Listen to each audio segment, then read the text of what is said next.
bright. But anyway, it goes like this. In the video where I had to tramp out my trails on snowshoes after that big snowfall, I thought the adventure was going to be done at that point. Oh no, it has only just begun. What happened was, after I was able to get the machine out of the yard, check out the trails into town as far as I needed to go, I was still pushing a lot of loose snow, of course. I get back to the house thinking, okay, tomorrow I'm going to take the chance and do a run into town for propane. So I get everything all ready. I pop open the cowling and start adding, topping off my gas tank and my 2-cycle oil and the entire inside of my tub. The tub is the underside of the front of the machine, and the cowling is the top. So it's kind of like a clamshell kind of arrangement, which is full of snow. So I dug out as much of it as I could, and I realized that after digging it out that there was a layer of ice in the bottom of my tub, probably an inch thick or so. I really couldn't tell. But my machine was steering great, doing everything great. Next morning, early morning, warmed up the machine, got the track loosened up. I noticed my steering was really stiff. Figured no problem. It's just the ice buildup. When the motor warms up and it heats up the inside, it'll free everything up. Well, I started down the trail, but instead of getting better, it was getting worse. I wasn't sure why, but by the time I got about 3 miles down the trail, I had no steering left at all. Fortunately, when it finally seized up, my skis were going straight. What I had to do is I had to turn the machine around, and basically I had to get off and pick up the back end and ultimately the front end and walk it around. It had no steering whatsoever. I had to drive it back that way, basically by pointing it down the trail, and I could only go so far, sometimes 3 feet, sometimes 30 yards, but I would have to get off, lift up the entire front of the machine, thank God it's lightweight, lift it over, get it back to the most appropriate angle I could think of, and most of the time I was wrong, head down the trail again. 3 miles, it took me 6 hours to get home. I was beat. So now what I'm doing is I'm trying to free up the ice in there, and I'll show you what I did. I got to turn this camera around though to show you. So I'll show you what I'm doing, and we'll just see how long it takes to get this operation done, because I really need to get into town to get those last 2 runs in, and if I get any more after that, that would be a big bonus, but I really don't want to get 2 more runs in. So let's turn this camera around and show you what I'm doing. Okay, here's the handlebars. The handlebars are completely locked up. Nothing going on. Take a look at the skis, and nothing. They're completely locked. What I've got is I jacked it up and put rounds underneath to hold it up higher off the ground. And inside here, you're not going to be able to see it, but trust me, there's about an inch or so of ice that is keeping my my steering arms from operating properly. In the front of the machine, after I jacked it up, I have my little buddy here. You can see it's blazing away right there.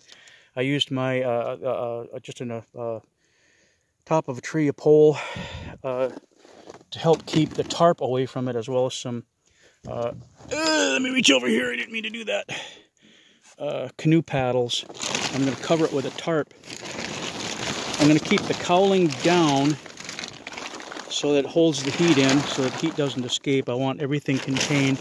I got to keep an eye on this after all now, because I got flame going, and in case this tips off, I want to be able to keep it from catching fire, I guess. I don't think it will. It's fairly secure, but of course, anytime you're dealing with heat now, you're going to have melting water, melting snow, which is going to change things. So I do have to keep an eye on it, and I'm just going to, like I say, I'm just going to try to keep the heat inside and melt that ice that's in the tub, just like that.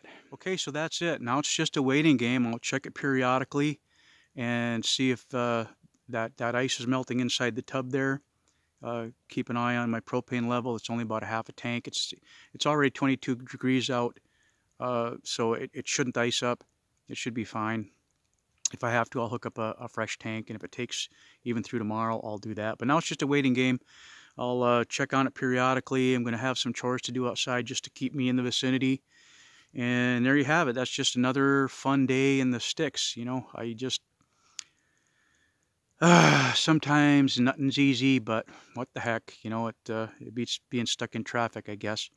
So anyway, we're just going to get this freed up and running, and I'll let you know how things go. We'll be checking back here in a little bit, and we'll just play her by ear. Hopefully, day after tomorrow, we will be running into town. Well, we continue on. We've got a little bit of good news, is that I was able to break out all those chunks of ice that was all surrounding my steering arm for the right side. My left side is clear. It's just the right side, I think, which is sticking me, but I won't know until I get the rest of that melted out of there. It's unfortunately in a bad spot. I can't reach it with a, you know, say like a chisel or a screwdriver and a hammer or anything like that to chip it out of there. It's just going to have to melt, but it's looking better. No steering yet, unfortunately, but now you'll see all the snow that's still packed in there. I'm going to work on getting that out now, and so that doesn't cause me any problems in the future.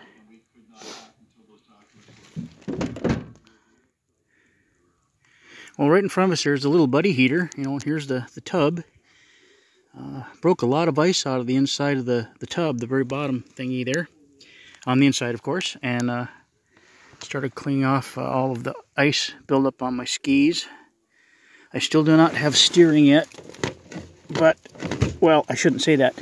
It's loosening up a little bit. I don't want to tip that off there.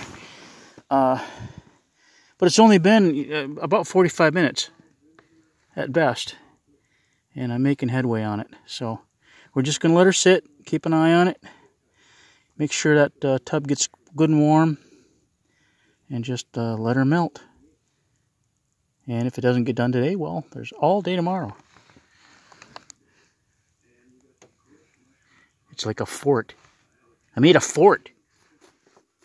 It's like an Alaskan fort. You don't use, you know, kitchen tables and chairs. You use snowmobiles and blocks of wood. Like that one. Well, there you have the little buddy heater just a-glowing up a storm. Melting things off. I got a lot of ice out of the tub. Just not that little pocket where I need to get to. Gonna take a while. Well, so far so good. It's been running for a little over an hour, and I think I'm gonna shut things down here in a little bit. My phone is griping at me saying that the battery is about toast, so I'm not gonna be able to film much more anyway with the phone. Anywho, so I got a lot of snow and a lot of ice out of the tub. To start, it just happens that the only part that appears to be frozen up is in this little kind of a pocket where it's going to be, you know, the hardest to get the heat to. So I'm going to let it run for another half hour or so, see what it does. Go in and start thawing something out for dinner. It's almost 30 degrees in the sun today. It's a beautiful day.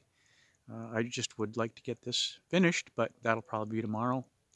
Anyway, I will let you know. You'll be with me the whole way. Okay, here we are. It is day 2. Now, I took the snowmobile down off the blocks because I didn't want to try to turn the skis with it on there because it's just going to tip off. So I took it off. I indeed do have steering to the left, but it's real bulky to the right. The reason being is there's still a lot of ice chunks all jammed up in that area, and it happens to be right underneath the gas tank, which is inside the cowling. I loosened up the brackets, but there's too many things that would have to be removed, like the brakes and some cables to get the gas tank actually out, which would be ideal, but I'm not going to go through all that. So what I'm going to do instead is I'm going to use the longest screwdriver I can find and use it as a chisel, and then tap it with a hammer and wedge my hands down into those corners and take out little ice chunks. I'm getting cold sore too, all the sweating I've been doing in cold weather. Anyway, I'll show you what we're going to do and we'll get started. Okay, I got the cowling up, as you can see down in that area right there. Okay, not until I move my hand. You can see all that ice down in there. I can't, the tank will move a little bit, but not enough, and I don't want to disconnect all this stuff. I'm just going to go in there on the other side and tap, and then try to reach in there and grab out those little chunks of ice. I got a lot of it broken up already. If I have to hook the propane tank, rented lips, propane tank up again, I will. but I'm hoping I can just remove all of that. That's kind of an area where if it were to melt out, it would just stay there. It would turn to water and it would just stay there and refreeze. So it would be a reoccurring problem. So I just need to get it out of there. And the easiest way to do that, I think, is honestly is small chunks at a time, so I actually remove what's in there. So that's what I'm going to do. I don't really have a good place to set up the camera where it would show you anything, so I'm just going to do it, and I'll be back in a minute.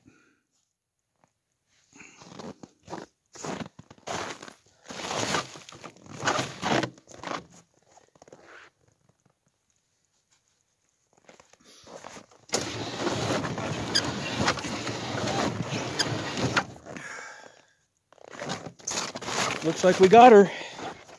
There's still ice in there, but as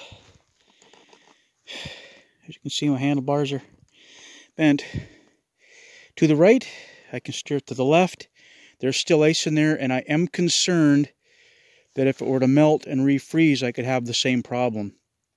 So I am thinking about tipping the machine up on its left side and trying to scoop that snow out from the right side.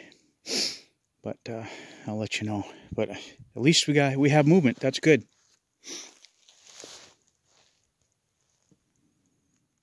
Just no, room to put your hands. As you can see, I'm wounded.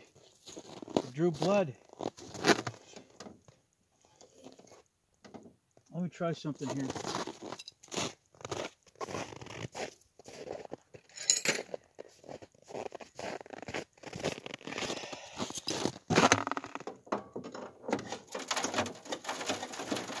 Well, that might work. There we go.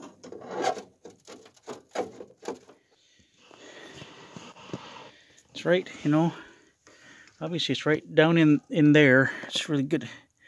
Hard for you to see, but let me give it another try, and then we will. I can't, there's no place for me to set this camera, so I'm going to shut it off. Well, there you have it. Another day in the life.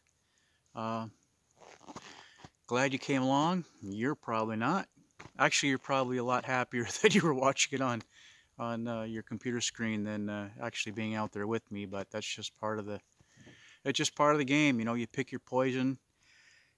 It still beats being stuck in traffic in downtown anywhere. I'm glad I'm not on a beltway anywhere dealing with that. I just couldn't handle that.